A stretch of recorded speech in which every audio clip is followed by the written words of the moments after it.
Ito po ang paaralan o pamantasan, kolehiyo ng Aurora State College of Technology dito sa may Barangay Sabali sa Bayan ng Baler sa lalawigan ng Aurora. Isang public college kung saan ang mga mag-aaral na galing sa iba't ibang bayan ng lalawigan ng Aurora tulad ng Baler, Maria, San Luis, Dipakulaw, Dinalungan, Dilasag, Kasiguran at maaari ding merong mga taga Dingalan at mayroon ding galing ng Nueva Ecija upang kumuha ng mga kurso gaya ng mga agriculture na mainam ang kanilang ginagawang pagtuturo sa kolehiyo dito.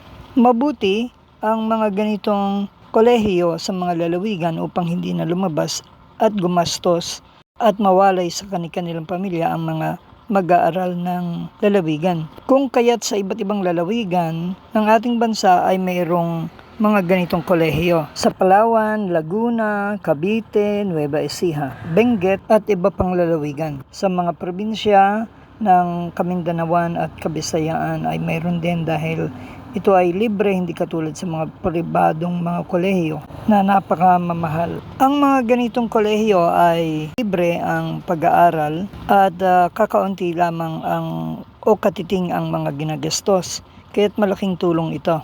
At hindi ito katulad ng mga public high school o elementary sa buong Pilipinas o dito sa lalawigan ng Aurora na mayroong mga sapilitang kontribusyon o required na kontribusyon at pinipilit tulad dito sa lalawigan ng Aurora. Maraming nagrereklamo rin.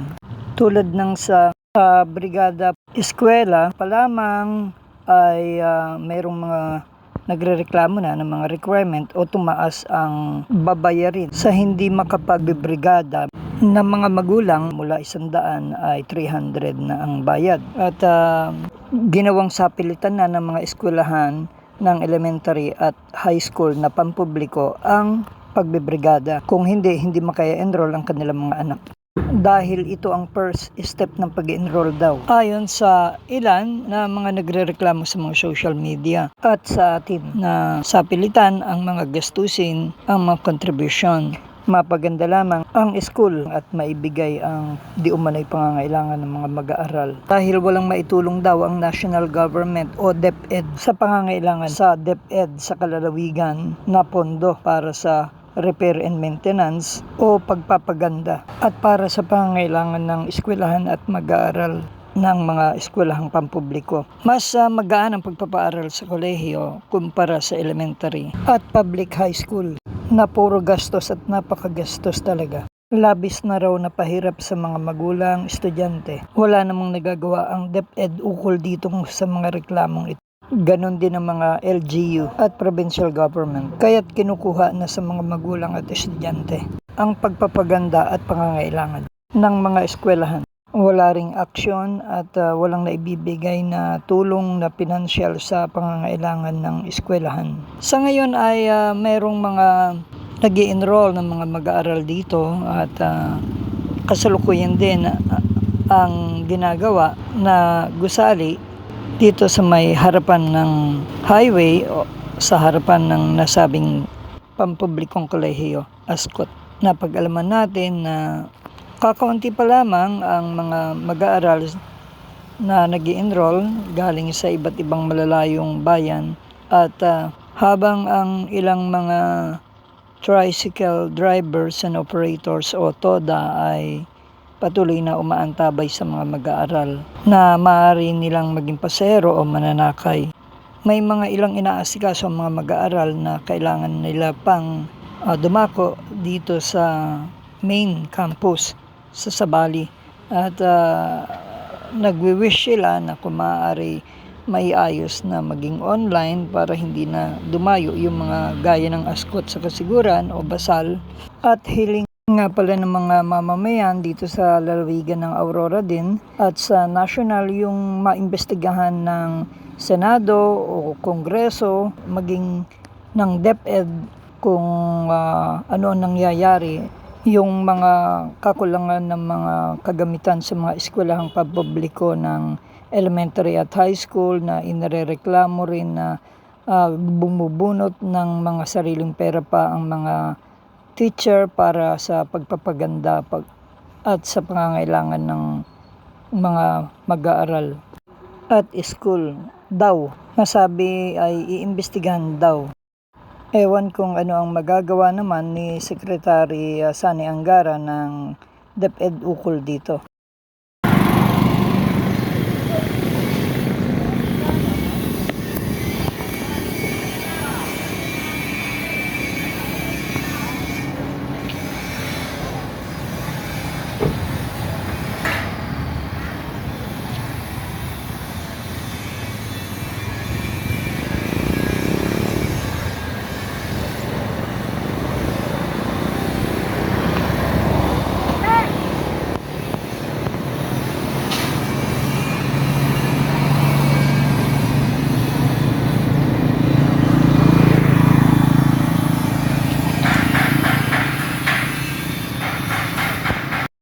Hanap niyo ba yung mga masasarap na bigas na ihahain sa inyong hapagkainan?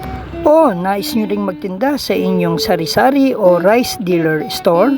O mag-online rice business? Halina kayo dito sa Charan Ladya Rice Retailing na laging handang pagsilbihan at tulungan kayo.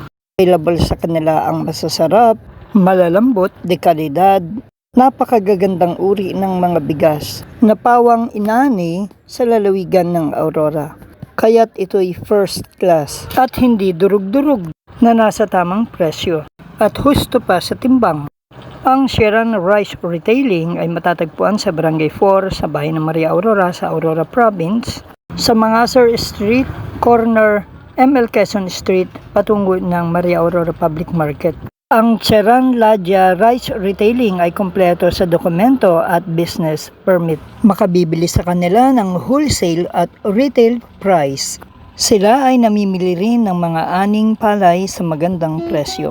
Maaari silang tawagan sa 0991-835-8153. Sila ay bukas mula umaga hanggang alas 8 ng gabi.